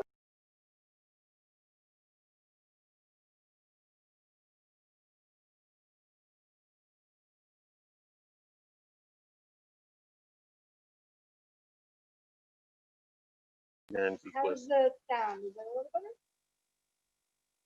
Is it better, Sebastian? No, I don't have a mic. Better? But you have the transformer. Is it better or no? Oh, yours This was just did. blue. Oh, you press it again? Yeah. You have to hold it down, I think. There we go. What could have happened? Was the whole thing off? Let's see. How's that, Sebastian? Better? Am I better? Oh, sorry, my mic was off. Yes, you sound much better now. Yay! Well, it happens to be better with the mic on, I think. Yep. So will you just tell us again about this? Yeah. People miss the audio Yeah, because the sure. glass is so gorgeous. Right. So would you want to hear about the process of what we were just talking about, or this piece? I think this piece and these amazing Yeah. jellyfish you did. Yeah, so, well, like I said, the client that was interested in talking to me about nautical and the sea and sea forms. So this is a lagoon green, beautiful teal green glass with some silver foil melted into the glass. And it just really is a wonderful combo. And the silver foil is one of my signature finishes. And then this organic form of glass kind of looks like a jellyfish. It's opaline white. It's organically formed and dented and done all of that in the heat. When we're blowing glass, it's 2100 degrees. And sadly, I do not have a furnace. I have the glass assembly studio here, but I do have my torches, my flame work here with my small kiln. And this is the soda bubble seafoam looking sample that we were kind of referencing. So yeah, like I said, I kind of blow glass with my big team of anywhere from 4 to 6 glass blowers, and I work together, and we get the custom orders, and we go to the furnace, and we make everything to order. And then of course there's a whole process after that. We have to cut, polish, everything. All of that takes time and cold work. And I actually, since moving to Seattle, hire out cold workers because there's 5 professional cold workers in the area, and they are set up with every piece of machinery, and all of that is quite a precise job. So now I can hire that out and go do other things. And go back to designing and making more. And then we have custom metal fabricated from a number of different places, including some fabricators here in Equinox. And we assemble everything and pack and ship. Out in the hall, as you leave, you'll see one of my custom crates just arrived today. So we shipped a large project 2 weeks ago to Arizona, and I'm shipping this one coming up to Montana. I ship all over the United States. So it's pretty fun. Yeah. Yeah. So we kind of just make and assemble and show product and kind of get people inspired here. And then of course, packing and shipping days can be really crazy in here with, you know, materials and bubble wrap and packing peanuts. And it's like you have to be a crate designer more than a glass designer in a sense. You'll end up with a pile of wind chimes in the end, right? You know what I'm saying? Yeah. So if I might stick behind you guys, I love those boots, okay? This is what I did start working in glass in 1996. This is my first torch. And so, okay. So flame working is another type of glass making, and I can do that here. So this is my first torch, and I have 3 different torches depending on the type of glass I will be making. So I've got all these interchangeable connections to my torches. So whether I'm making jewelry or Christmas ornaments, and this is one of my little Christmas ornaments that I can blow glass right here. Yeah, and I have my little kiln, and it doesn't take a team, it doesn't take architects, it doesn't take an installing team and a glass blowing team and all that, but it's just me and the glass, which I just love. And that's what I started 24 years ago, if you can believe that. Yeah, and so everything I made was super tiny at the beginning, and now it's, you know, enormous installations. So yeah, come a long way. But I do still sell jewelry and gift items as well, but it's not as big as it once was. Yeah. Yeah. So I don't know. That's Illuminata for us here today. Yeah. I love that you guys have been doing this. Let me just give a shout out to your team, Tabasco and Kay, and the killer background guys who have, I know any tech and online stuff right now is a brain melter for us makers. So I must say, thank you very much for helping us promote and getting our new website out and everything. Yeah. So when this comes out, the website should have launched yesterday. awesome. Yeah, so Check it out, equinoxstudios.org. equinoxstudios.org. Yeah, love it. Love it. Thank you so much. Oh my God, thank you guys. I just seriously, honestly, like I cannot thank you enough, really. Because you stepped up to do all this tech, and it's like, who else would do it? I can't. I can hardly make an email, seriously. Oh my God, thank you very much.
Tiffany Day, an artist here at Equinox Studios, and here are some of my paintings.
Welcome back, guys.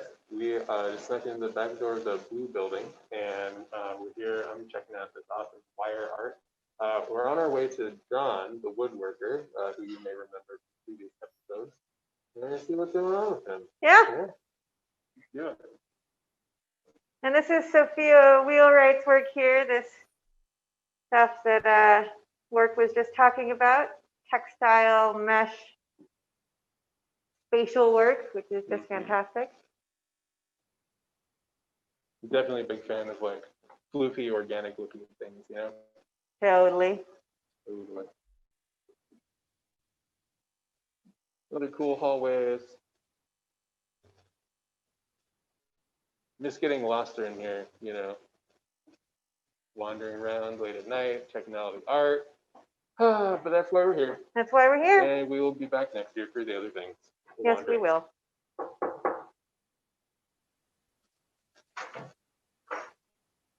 Hello. Thank you. Hey, John, what's up? How are you? Hi, John. Not bad. I'm going to hand you a mic. This one's been acting up a little bit. Just try to keep like right up on your collar. Hopefully.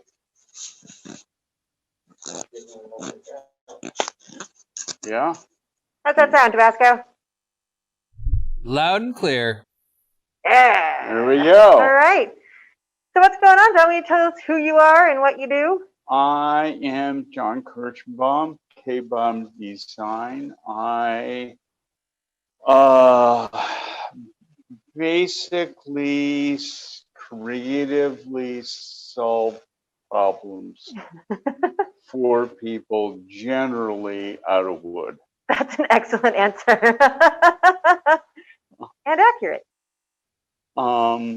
This is a problem I solve for myself. Uh-huh. That is to design and make comfortable wood seating without cushions. Can you get some like close-ups of some of these pieces? Thank you. So I've so gorgeous. Made 2 or 3 sets like this. This one is kind of a floor model. It was meant for a gallery that no longer exists. Aha. As opposed to a commission where most of my work goes. I've had it for a year or so, and probably would have had retail price of maybe $7,500. Mm-hmm. And I'm offering it for $3,000. What? That's insane. Make the check out. Oh my gosh. Tabasco, does it fit in our living room, right? Our dining room? Not the living room. He'll get back to me on that. So, yeah, it would fit. I'm just not sure.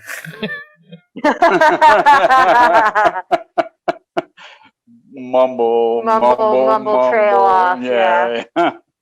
At any rate, that's kind of the year end virtual, very open house offering. My goodness. So if someone, and I'm sure someone does, because they would be fools not to, wants to buy this, is it just going to be the first person who gets to you? Yep, first pile of cash or check that clears. All right. The table is 5 feet long, 40 inches wide. The sizing was meant for apartments, condos that, not full 12 people around the table kind of thing. It's quarantine size. Bingo. Yeah, small bubble. Right. Exactly. The shape makes you remember to stay in your bubble. Yeah. The shape also is not has a purpose. Round table, once it gets very large, has wasted real estate in the center, unless you're a Chinese restaurant and all the condiments go around. Rectangular tables kind of have the head of the table. So this is more egalitarian. I love it. And this size, not so much of a problem. 6 or 8 chairs, you're talking to the person across from you. This is much more conducive to conversation. I was noticing the way that the legs are sort of quadrants. Having quadrants as opposed to, like you're saying, sort of just a rectangle, 2 feet on each side really would free up the space for your legs and kind of center everybody around the table. I think that's really cool. On the legs, it's easier to flip the chair and you can take a look.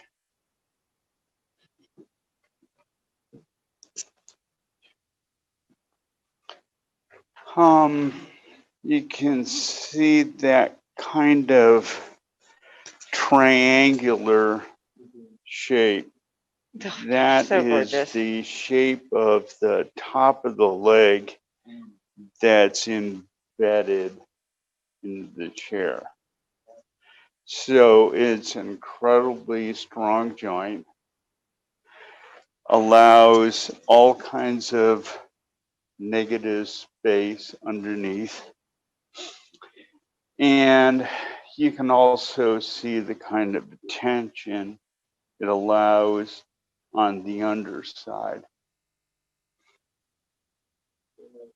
Your pets will really appreciate that. And we've talked about this before, but you don't use any fasteners. You don't use any screws or nails in any of this work. There are 4 screws in here. Here in the back where the back goes into the seat. It's also a dovetail joint, and on top of that it's screwed in. That being the one joint that would really hurt if it failed. Right. So gorgeous. I can't believe you're selling that for $3,000. That's nuts. So cool. Well, there's no other way to show it. It's bound to get scratched, dinged as much as I've tried and kept it from. And it's got to do somebody some good. Nice. Oh, so beautiful. Well, folks, John's information is on the screen here. If you haven't already PayPal'd him money, you should consider it. So are you taking other commissions outside of this right now? Are you doing other work? Are you open for other commissions if people wanted to get a hold of you? Open for commissions. I've made 6-seat versions of this. And I've made them most in this reddish brown wood. It could be any kind of wood. I've also made over the last year 3 different book or record cases that just were unique to the collection of books or whatever, and unique to the space it went in. I enjoyed doing that. I remember seeing some of the bookshelves that you made that were gorgeous and so creative. Like not your run-of-the-mill 4-shelf straight line. No, Bookshelf. that, that's not really your style. I couldn't make many of those in a row and, be happy. Right. There's examples on my website. Perfect. That's great. Well, we absolutely love your work. We appreciate you being here every time that we come through, and being such a support for Equinox Studios and a stalwart community member. You're awesome to talk to, and your work is beautiful. Well, always so excited to stop in and say hello. Thank you. No. You're sweet to say so. I will say for anyone listening to this, it's because of your work that we've maintained a presence among our network, meaning the Equinox Collective Network. So I really appreciate it. Well, thank you. We all do what we can. You make a beautiful furniture. Tabasco figures out how computers work, and Work and I wander around and talk to people. What a team. Well, is there anything else that you'd like to say to folks from Equinox or from yourself for the holidays, or just because it's Tuesday? Just, happy holidays, be safe, take care of each other, and support the arts. Completely agreed. John Kirschenbaum, everybody. Someone buy this table because, oh my gosh, you'll never get such an opportunity again. And these chairs are stupidly comfortable. Isn't it? Yeah, it's amazing. All right, John, you stay safe as well. Say hi to your lovely people for us. Thanks, I will. And we'll And thank you again, and have a good rest of your tour. Thank you so much. All right, we'll take that microphone back from you, and we'll do this again next time. Thank you, John. Someone buy this table. It's beautiful, and then invite me to dinner, because I want to sit at this table and eat dinner. Gorgeous. Thank you, John. Thanks. Bye. I'll close your door. It's colder outside in the hall. It is colder out here. All right.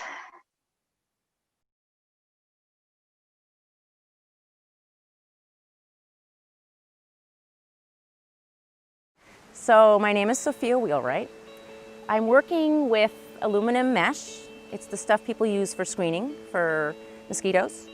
I buy 100-foot rolls, 6 feet wide, 100 feet long, and in this piece I've used 400 feet. I tend to work with materials that when you work them with your hands, they get energy really quickly. So it's very responsive. The inspiration for this piece was the mists that come in the field at night and hover in the field, they don't seem to come into the trees. So my idea was, what happens when they're not in the field? Where do they go? And so this is sort of them creeping in and exploring the trees where they don't normally hang out, because normally, because of the temperature differential, they're out in the field. So one thing I love about this material, and one of my favorite things about being around when people walk through, is it seems to be a material which maybe in this setting will look like clouds, for other people to seem like waves, water, air. Someone said dragon's breath. It's amazing what people come out with. So to me, there is never a fixed thing. I love the fact that as you walk through it, different times of day, it evokes different things. I want someone to walk through and have their own interpretation of what it will be. And one of the things is, since it moves, and since light plays on it in different ways, it will change. My hope is that when people approach it, they will start to notice details. And again, for everybody, it will be different. For some, it'll be the movement. For some, it'll be the play. As they walk around, they're gonna notice and look through different parts of it. So it's meant to be an experience of time as well as something visual. This piece took me 2 days to set up. It took me about 4 or 5 months to actually work the mesh back in my studio. The way I work with the mesh is by hand, crimping it. And I have various different ways that I've come up with, and then I roll it up in its huge fat rolls that I stick in the back of a pickup. What's interesting when you make an installation that's site specific is, until you get to the site, you have no idea really what's possible. And so you may have ideas of things you'd like, and you basically have to jettison them and trust that as you work with the material, it'll work. So the challenges in this case were these trees. They have a lot of branches that go at 360 degrees, and they're all really brittle because they're gonna drop off at some point, but they're my structure, and they're what I'm holding on to. So there's the experience as you walk from in there and you see this sort of like, what is it? And then as you enter in, again, I think you feel enclosed and you can look through and see all the things you just saw, but through a different prism or different viewfinder. As an artist, there's something about finding a material that's responsive. So I'm gonna buy 100 feet of something that's responsive, and I'm gonna work it, and I have no idea what it's gonna turn into. But you know you're just working 100 feet, and you spend hours with that 100 feet. And then you take that 100 feet and you go to a space, and it's like a dance. You figure out what it can do. So there is something about not using your brain, using your hands, using your body to physically make something, which for me is like alchemy. It surprises me what comes out. And it's both exciting, sometimes scary, and always interesting. And it seems sort of like a metaphor for life to me. The best days are the days I can't control it, and I just do one step at a time, and I end up at the end of the day and it's been the most amazing day. Well, that's sort of what making this stuff's like. I intend, based on this experience, to do more. It's been incredible.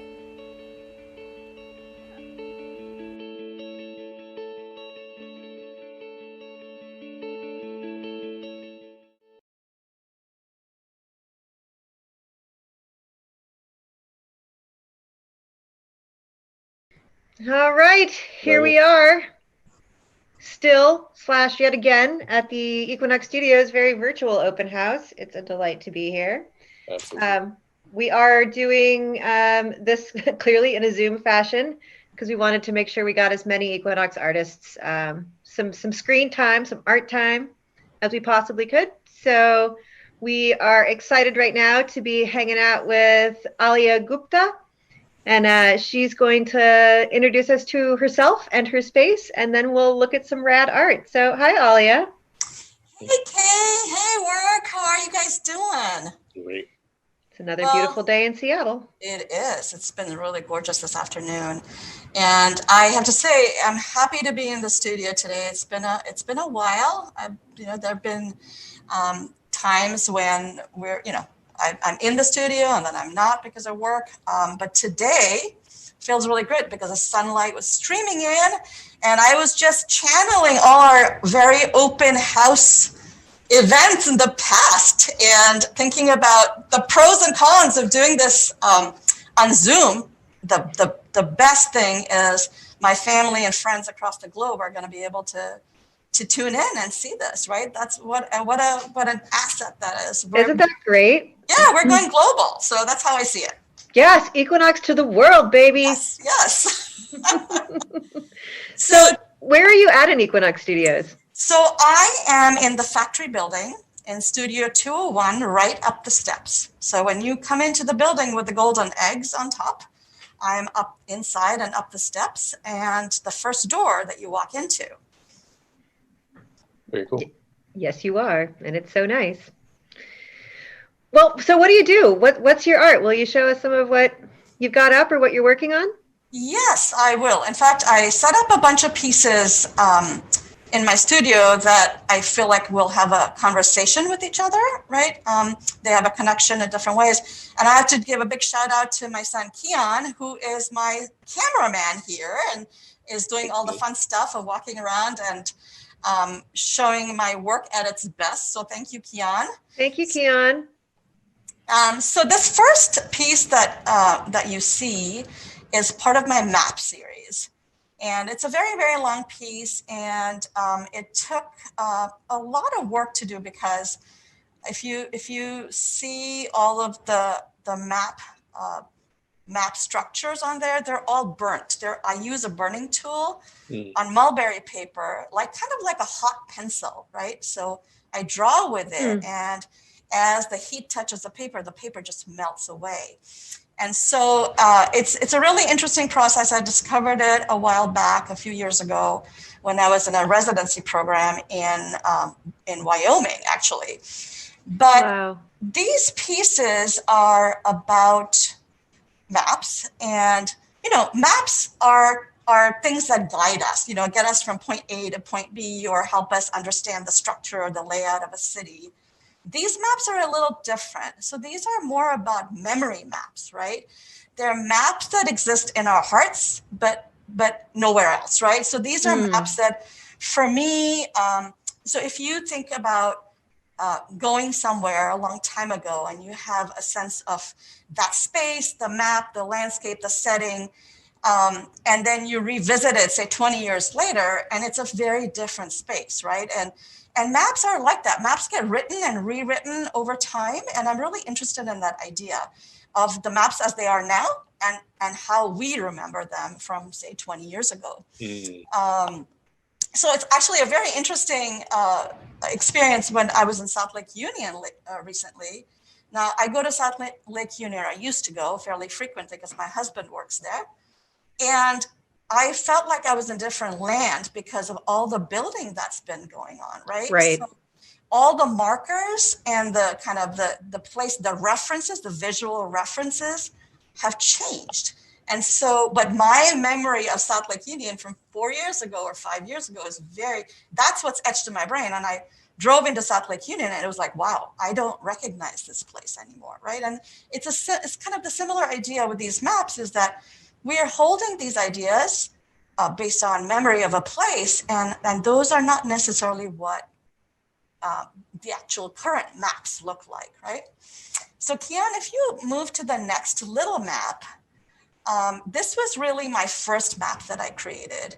And it's a teeny little guy.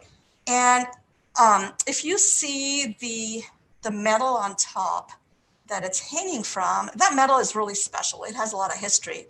I was at on the coast in Willapa Bay, and I found a few years ago, I found this pile of scrap metal that had washed up from the sea. And it was incredible to walk through and sift through all those metal pieces and find these fragments, right? I had no idea where they came from, right? Or what they were originally, but they have so much history to them. And that was just resonated with me a lot. And so I started incorporating metal, these found metal objects or shards in my work because it just kind of adds to the richness of that story of history, right? So yeah, and I'm obsessed with rust. So rust is such a beautiful element. And so I'm really excited to incorporate rust into my work too. I love these pieces, and I think we've talked about this before. That like the detail of it, the delicacy of something that represents something so even if temporarily permanent, or even if just in your brain as a permanent space, like, you know, it's almost like doilies, like it's almost this knitted together memory. Yeah. And the delicacy of it, along with the rust and the strength and the history of that metal piece, is such a great juxtaposition of permanence and temporariness, right, intention right. and accident. They're gorgeous. Hey, you hit the nail on the head, you know, and one of the things I was really also thinking about was this heaviness of metal, right? Like, and metal is hard and it's hard to break, and, you know, and while the paper is fragile and can be ripped, though I have to say, having worked with this paper for a while now, I'm impressed at how strong it is, that even that I can burn it and it still holds, right? So that's also another interesting thing about how these fibers just hold together.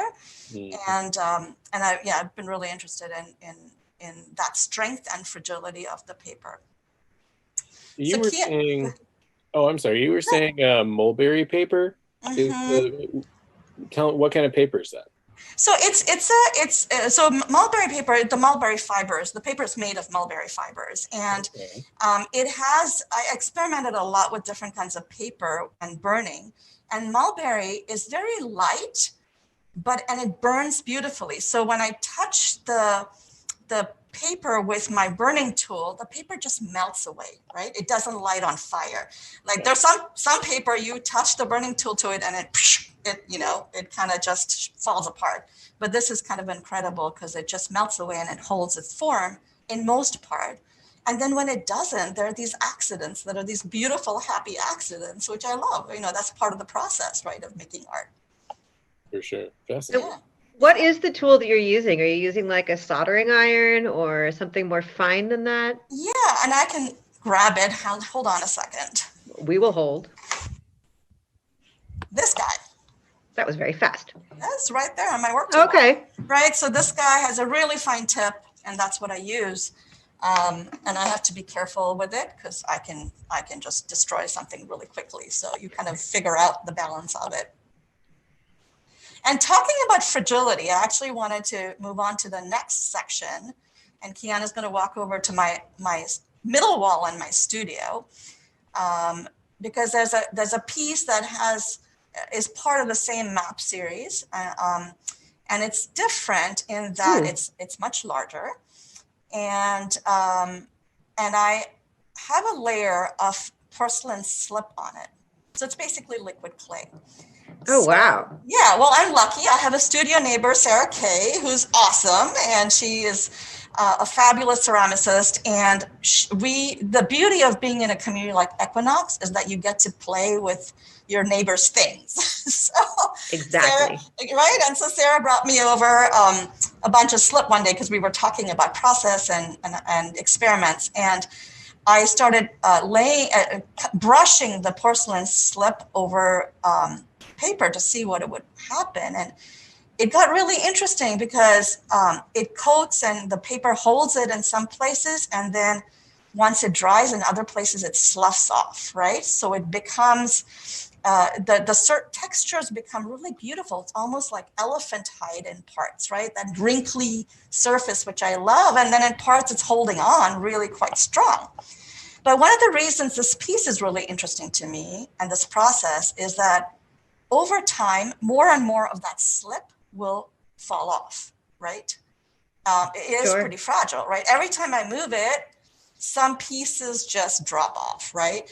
And so in 5 years from now, there may not be any slip on it, but so it's kind of an ongoing process with that particular piece, right? It's changing and evolving over time. So I'm really interested to see what happens like a couple of years from now, how much is still on there and what the history of that slip is on the surface of the paper, right? So it's a similar process. I burned all the holes in there, and then when the slip was brushed on, some of the paper just kind of squiggled up and squished up and did some interesting folds, right? And so it's become has a little more dimension to it, and that's also been really fun for me. Very cool. I see that definitely playing in with the fragility and the temporary permanence of the other map pieces that you're doing. And I think that I definitely see the map quality in that, but maybe expanding more from a literal sense of like streets and blocks into spaces and voids, and how that holds our memory in our space. That's a great piece. And I love the color in it. Like, I think elephant is a good like palette genre for that, like with the grays and the ashy whites. Really cool. Yeah. And so, I continued experimenting with the porcelain slip. And so, Kian, if you want to walk over all the way to the right, I have a couple of pieces up there that are very different, but have the same kind of concept, right? Conceptually, they're about maps, but this is more like, if you think about aerial, if you're in a plane looking down, for example, on farmland or whatever you're flying over. And I was thinking of, how land gets, the shapes on the land, right? When you're looking down on it, and how interesting that is. And even when you're over a city and you're looking at all the blocks of the city from up above.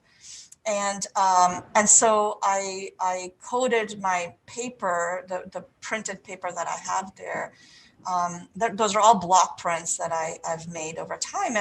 And then I coated them with the slip and assembled them. And it's the same thing, right? Like, as you're assembling them, some of the slip kind of powders off. And there's this delicacy there when you get up close, because you see little bits of slip just clinging on. And then there are broader swaths of slip that are quite fine and happy there, right?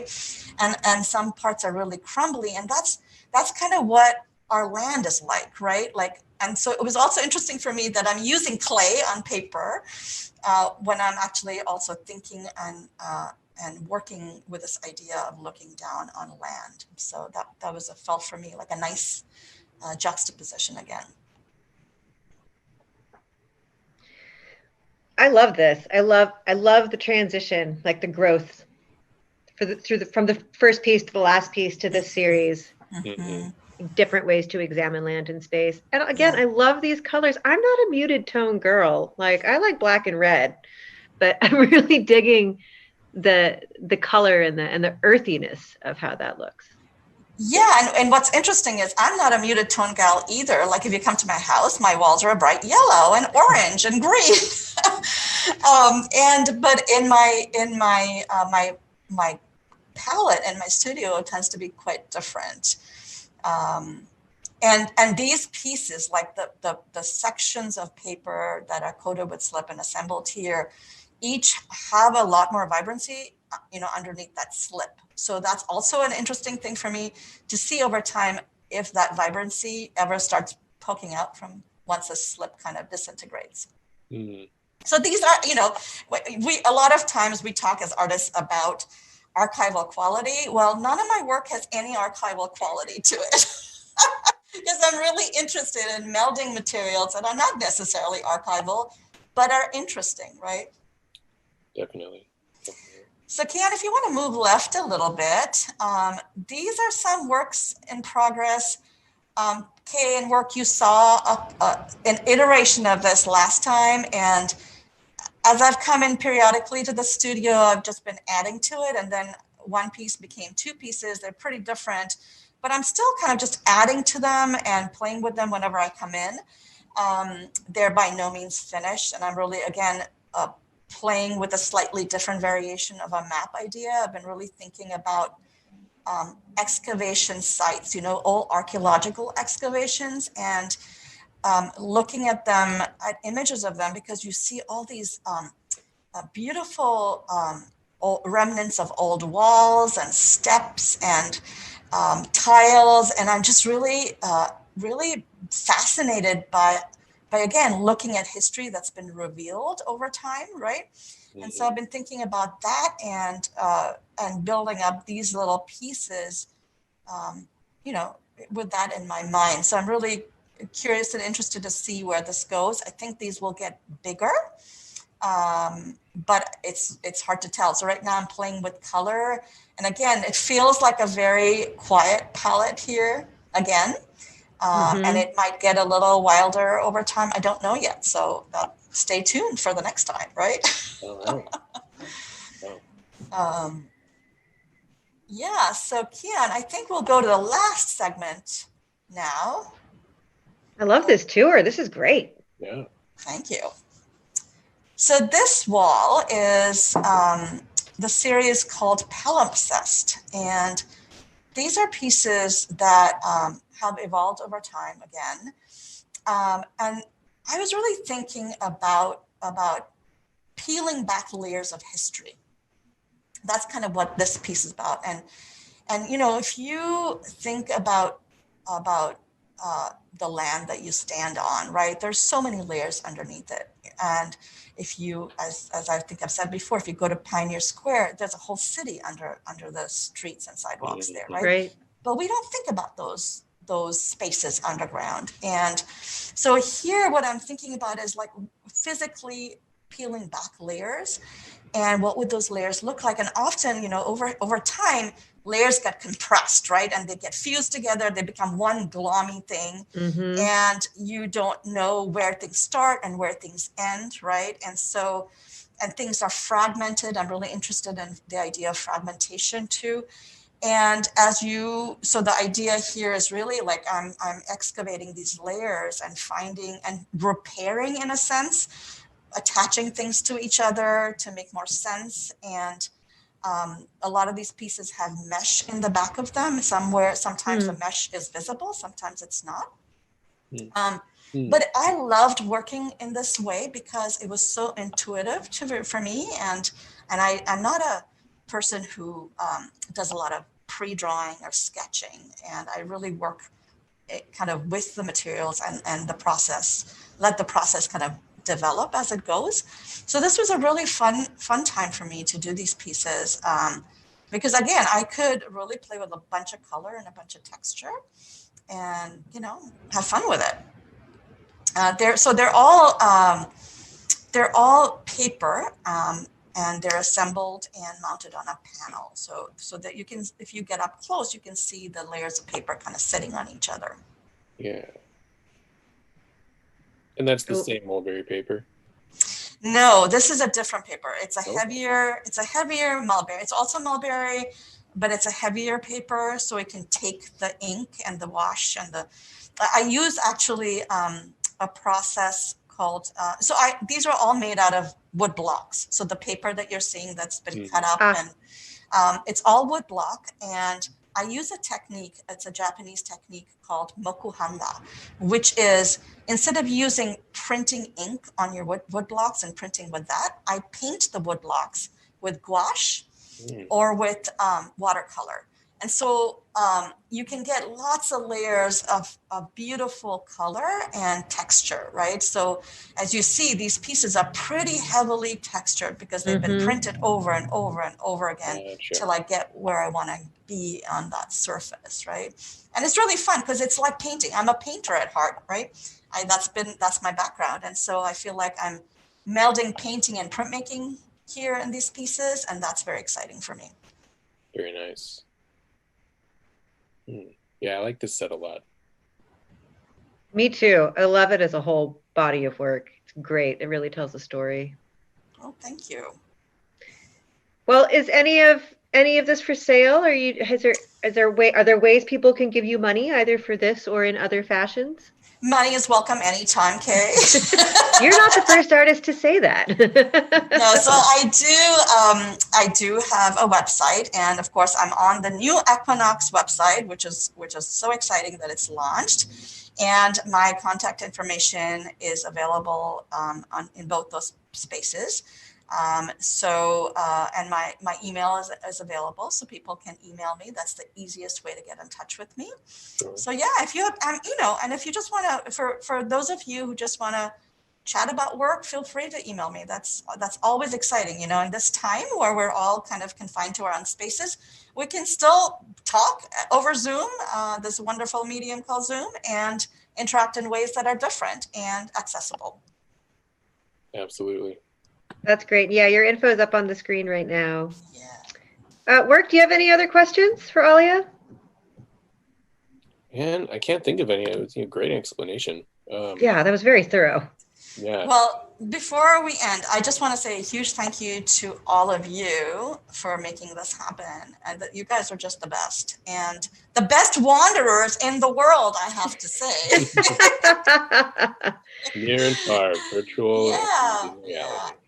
Yeah, and I also want to give a shout out to Tabasco behind the scenes, who's doing all of the technical stuff around this. And to say to all of you who are watching this, come hang out with us on Saturday. We're going to do a really cool gathering, and you get a chance to talk directly with artists. So take advantage of that. You can't be here in person, but we can certainly gather together virtually. Yeah, everybody wear your sparkly blue hats. Exactly. I'm going to get one now, Kate. Oh, girl, I've got one for you. All right. Okay. I have an extra. Oh, great. Fantastic. Well, Aaliyah, I want to thank you so much for taking the time to plan and prepare and show us around your work and explain it in such great detail.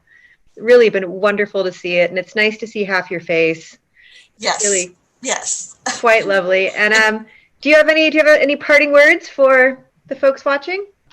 Well, all I can say is that I'm excited that you're watching and that you're supporting art and artists, and you're continuing to be engaged, because we all need to be, right? And so this is such a fun way of doing it. And I would say stay in touch, everybody. You heard it here, folks.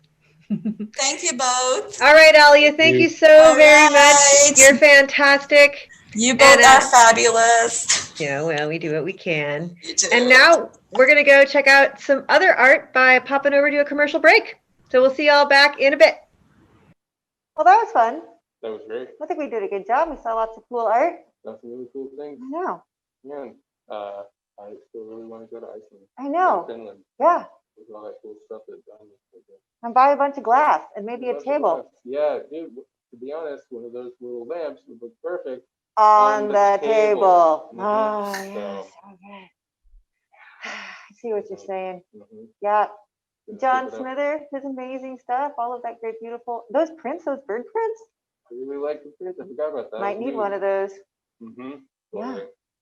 Yeah. And all the glass, the stained glass. Yeah. And I don't know, good stuff all the time. It was I great. love Mountain Rancher. Me too. Well, we should do it again tomorrow. Why not? Okay, sounds great. We'd love to see all of you guys, in person, but at one of these amazing events that are posted behind us. But we can't do that right now. So join us soon for more Equinox Wandering. Yeah, and if you just love Equinox Studios and what we do here, we are a nonprofit.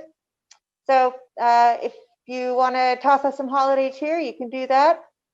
Or toss our artists some Hollywood cheer, or just come back tomorrow and see what else we have to show you. Absolutely.